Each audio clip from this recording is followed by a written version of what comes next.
नमस्कार दोस्तों, कैसे हैं आप सभी। आई होप सभी अच्छे होंगे और आपकी केबीएस की तैयारी भी अच्छे से चल रही होगी। फॉर्म मोस्टली फिल कर ही दिया होगा सभी ने। और आज हम कर रहे हैं इंक्लूसिव एजुकेशन, समावेशी शिक्षा, जो 100% हमारे एग्जाम में आएगा ही आएगा। इसमें से 1-2 क्वेश्चन। और इससे पहले वीडियो में मैंने शिक्षण शास्त्र के 9 इंपॉर्टेंट टॉपिक आपको बताए थे और उसमें से ही समावेशी शिक्षा, इंक्लूसिव एजुकेशन आज हम करते हैं। काफ़ी इंपॉर्टेंट हमारा रहेगा। प्लीज़ वीडियो को लास्ट तक देखना और एक एक लाइन को अच्छे से समझना, क्योंकि एग्जामिनर कहीं से भी कोई भी क्वेश्चन उठा के हमसे पूछ लेता है। शुरू करते हैं समावेशी शिक्षा।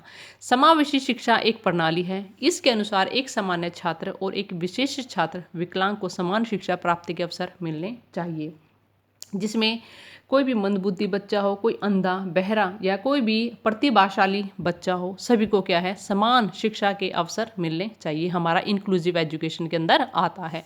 समावेशी एक ऐसी प्रक्रिया है जिसमें समाज का वह भाग जो शारीरिक रूप से बाधित या अपंग है, उनको समान शिक्षा प्रदान की जाए। इसका मतलब शारीरिक रूप से अगर कोई बच्चा बाधित है या कोई भी अपंग बच्चा है, हैंडीकैप्ड कोई भी बच्चा है, किसी के साथ कोई भेदभाव ना किया जाए और सभी को क्या है, इक्वल एजुकेशन प्रदान की जाए, हमारा समावेशी शिक्षा के अंदर आता है। इसमें एक समान छात्र और एक दिव्यांग छात्र को क्या है, इकट्ठे साथ साथ शिक्षा प्राप्त इसके अंदर करते हैं। विकलांग बच्चों को भी सामान्य बच्चों की तरह क्या है, शैक्षिक गतिविधियों में भाग लेने का अधिकार है। मोस्ट इंपॉर्टेंट लाइन, जो हमारे समाज के अंदर बच्चे हैं, क्या है, वो समाज से अलग नहीं है, वो समाज से हटकर वो नहीं है, वो सभी बच्चे क्या है, इक्वल है। और इसलिए क्या है, सभी बच्चों को, चाहे वो दिव्यांग बच्चा हो, चाहे वो हैंडीकैप्ड किसी भी कैटेगरी का बच्चा हो, क्या है, सभी को इक्वल एजुकेशन मिलनी चाहिए। वो हमारा समावेशी शिक्षा के अंदर आता है। राइट टू एजुकेशन एक्ट देखते हैं 2009। कई बार एग्जाम में डायरेक्ट ही क्वेश्चन पूछ ले जाता है कि राइट टू एजुकेशन एक्ट हमारा कब आया, 2009 में इसको क्या है, पारित किया गया। इसमें देखते हैं क्या है।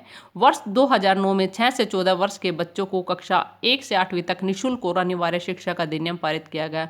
एग्जाम में इस पॉइंट से जो मैं अभी आपको बता रही हूँ, कहीं से भी 1-2 क्वेश्चन कुछ भी पूछ लेते हैं एग्जामिनर, इसलिए प्लीज़ पॉइंट टू पॉइंट देखना और वीडियो को लास्ट तक देखना। कब पारित हुआ ये, 2009 में। और कौन से वर्ष से कौन से वर्ष के बच्चों को, 6 से 14 वर्ष के बच्चे और कक्षा 1 से 8 तक क्या है, बच्चों को सभी को निःशुल्क और अनिवार्य शिक्षा का अधिनियम पारित किया गया। ये पारित किया गया और उसको लागू, फिर इसमें से क्वेश्चन बन जाता है इंपॉर्टेंट, लागू कब किया गया इसको, सरकार के द्वारा 1 अप्रैल 2010 को इसको क्या है, कानून के रूप में इसको लागू किया गया। इंपॉर्टेंट, दोनों के दोनों क्वेश्चन हमारे वेरी इंपॉर्टेंट हैं। और 2002 में अगेन वेरी इंपॉर्टेंट, मौलिक अधिकार इसको कब बनाया गया, 2002 में 86वें संशोधन के द्वारा संविधान अनुच्छेद 21A, इंपॉर्टेंट, 2002 में 86वें संविधान संशोधन के द्वारा अनुच्छेद कौन सा था, 21A को जोड़कर 6 से 14 वर्ष के सभी बालकों के लिए निःशुल्क और अनिवार्य शिक्षा की व्यवस्था को क्या बना दिया गया, मौलिक अधिकार बना दिया गया। इंपॉर्टेंट लाइन, ठीक है। उसमें क्या हमारा पहले कई क्वेश्चन इसमें से हमारे बन जाते हैं, इसलिए प्लीज़ इन दोनों को नोट डाउन करना और बार बार इनको क्या है, रिवाइज जरूर करना। मौलिक अधिकार कब बना हमारा, 21A अनुच्छेद को जोड़कर और 86वें संविधान संशोधन के द्वारा। अब देखते हैं समावेशी शिक्षा की आवश्यकता और महत्व इसकी क्या है। यह एक विशिष्ट बच्चों को आत्मनिर्भर बनाकर उन्हें समाज की मुख्य धाराओं से उनको जोड़ती है।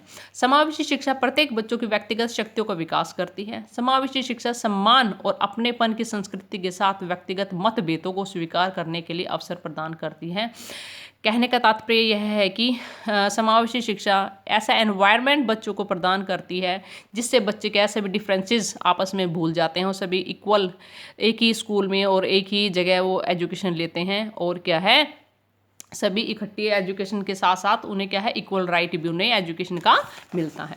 समावेशी शिक्षा केवल विकलांग बच्चों तक ही नहीं होती है, बल्कि इसका अर्थ है कि बच्चों का बहिष्कार ना हो। इंपॉर्टेंट लाइन अगेन, इसका मतलब क्या है, कोई भी बच्चा हो, किसी भी बच्चे को एजुकेशन से वंचित ना रखा जाए। अब देखते हैं समावेशी शिक्षा को मुख्यतः 3 भागों में रखा गया है। सबसे पहले वंचित बच्चे देखते हैं, किस कैटेगरी में आता है। वंचित बच्चे वे बच्चे होते हैं जो मुख्य रूप से सामाजिक आर्थिक रूप से पिछड़े होते हैं और उनके माता पिता के पास इतना धन या इतना ऐसा एनवायरनमेंट उन्हें नहीं मिल पाता है जिससे वे अपनी क्या है, एजुकेशन को पूरा कर सके। और वो बच्चे कौन सी कैटेगरी में आते हैं, वंचित बच्चों के कैटेगरी में आते हैं, जैसे SC और ST। जब किसी बालक के समाज में रहते हुए उसकी सामाजिक, आर्थिक और शैक्षिक आवश्यकता की पूर्ति ना हो और उन्हें वंचित रहना पड़े, तब वह वंचित बालक कहलाता है। वंचित बालकों को अलान्वित बालकों भी कहा जाता है। और भारत में SC और ST जो हमारे आदिवासी हैं, ST, इनको इस कैटेगरी में रखा गया है। समुदाय से आने वाले बालकों को अनादृत बालक श्रेणी में रखा जाता है। कुछ पिछड़ी जाति भी है जो सामाजिक रूप से, आर्थिक रूप से क्या है पिछड़ी हुई हैं, वो भी किस कैटेगरी में आ जाते हैं, वंचित बच्चे उस कैटेगरी के आ जाते हैं। ऐसे बालकों को पारिवारिक पृष्ठभूमि, रूढ़िवादी माता पिता उनके क्या होते हैं, कम पढ़े लिखे होते हैं। आप देखते हैं इसके अंदर सेकंड, विशिष्ट बच्चे, स्पेशल चिल्ड्रन हमारे कौन से होते हैं। स्पेशल चिल्ड्रन हमारे उन बच्चों को कहा जाता है जो अपनी योग्यता और क्षमता और व्यक्तिगत व्यवहार, बिहेवियर और संबंधी विशेषताओं की दृष्टि से अपनी आयु से अन्य औसत व सामान्य बालकों से बहुत भिन्न होते हैं। डिफरेंट मतलब क्या है, अपने बिहेवियर में और अपने नेचर में क्या है वो अलग, दूसरे बच्चों से थोड़े डिफरेंट वो होते हैं और ऐसे बालक अन्य बालकों की तुलना में अपनी विशिष्टता रखते हैं, जिसके कारण उनकी गणना उच्च कोटि या तो हाईएस्ट, इसके अंदर क्या होता है विशिष्ट बच्चों में, या तो इसमें प्रतिभाशाली बच्चे होते हैं, इसमें गिफ्टेड चिल्ड्रन भी इसी कैटेगरी में आते हैं, या इसके अंदर मंदबुद्धि बच्चे भी इसी कैटेगरी में हमारे आ जाते हैं।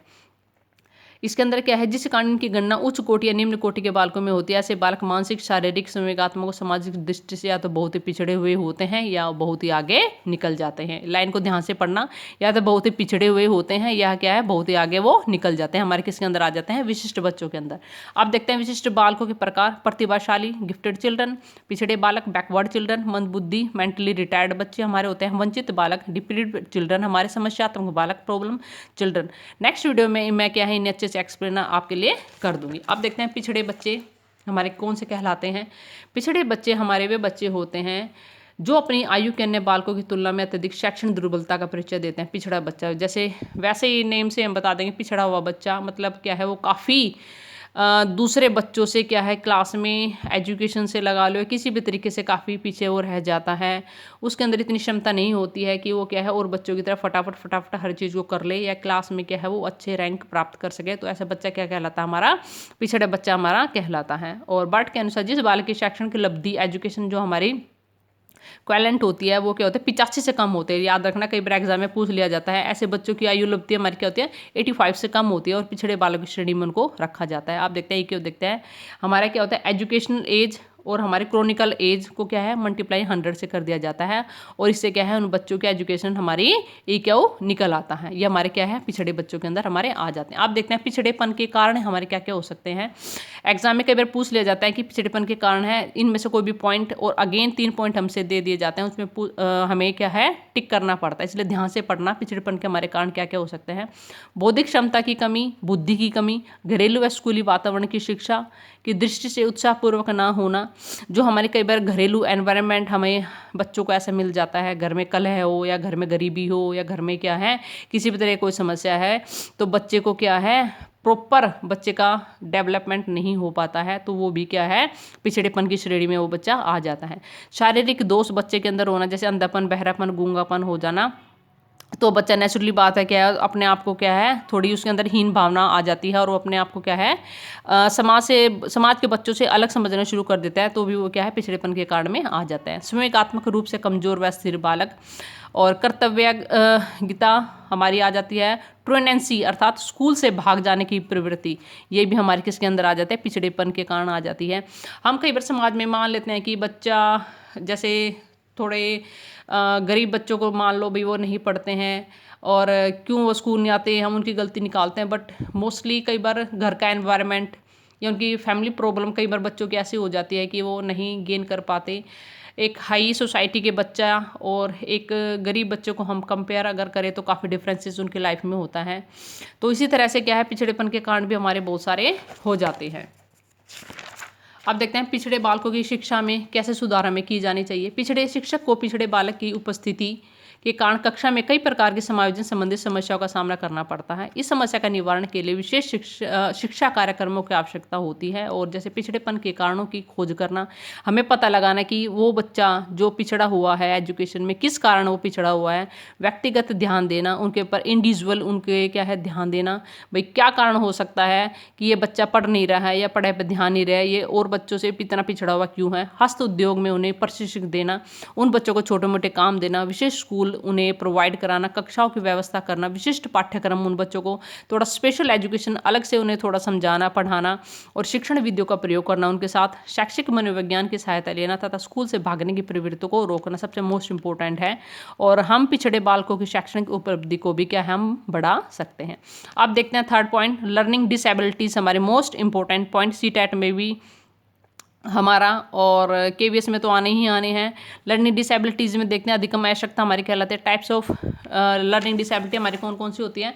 पढ़ने की अक्षमता हमारी, उसे क्या एलेक्सिया और डिसलेक्सिया हमारी क्या है पढ़ने की कमी, बच्चा जो पढ़ नहीं पाता है प्रॉपर उसके अंदर क्या होता है एलेक्सिया और डिसलेक्सिया हमारी कमी के अंदर वो पढ़ने की अक्षमता उसके अंदर होती है। मौखिक रूप से सीखने की अक्षमता वो हमारी क्या कहलाती है अफेजिया और डिसफेजिमा हमारी कहलाती है। लिखने की अक्षमता डिसफेक्सिया, डिसग्राफिया, देखना ग्राफ हम क्या करते हैं लिखते हैं तो याद रहेगा मोस्टली, वैसे डिसग्राफ ही पूछ लिया जाता है। ग्राफ मैथ में हम ग्राफ बनाते हैं तो लिखना पड़ता है तो याद हो जाएगा आपको इजीली डिसग्राफिया लिखने की अक्षमता। एप्रेक्सिया और अफेग्रिया हमारी किसके अंदर आ जाती है लिखने की अक्षमता के अंदर। गणित संबंधी समस्या हमारी वर्बल डिसकैलकुलिया और कैलकुलेटर से याद रखना डिसकैलकुलिया, कैलकुलेटर से गणित में हम क्या उसका यूज़ करते हैं। और लेक्सिकल डिसकैलकुलिया आपको बिल्कुल याद हो जाएगी, जहाँ भी हमें डिसकैलकुलिया आ जाए कैलकुलेटर को याद रखना आपको गणित संबंधी समस्याएं आपको तभी माइंड में आपकी आ जाएगी। ये हमारी 4 टाइप की क्या है हमारी समस्या है जिन्हें क्या बोला जाता है लर्निंग डिसेबिलिटीज़। ये हमारी 4। प्लीज़ एक एक पॉइंट को और एक एक लाइन को नोट डाउन करना, अच्छे से उनको समझना। और नेक्स्ट वीडियो में और इसके जो पॉइंट बचे हुए हैं मैं उन्हें आपके सामने एक्सप्लेन करूँगी। प्लीज़ वीडियो को subscribe and share. Thank you.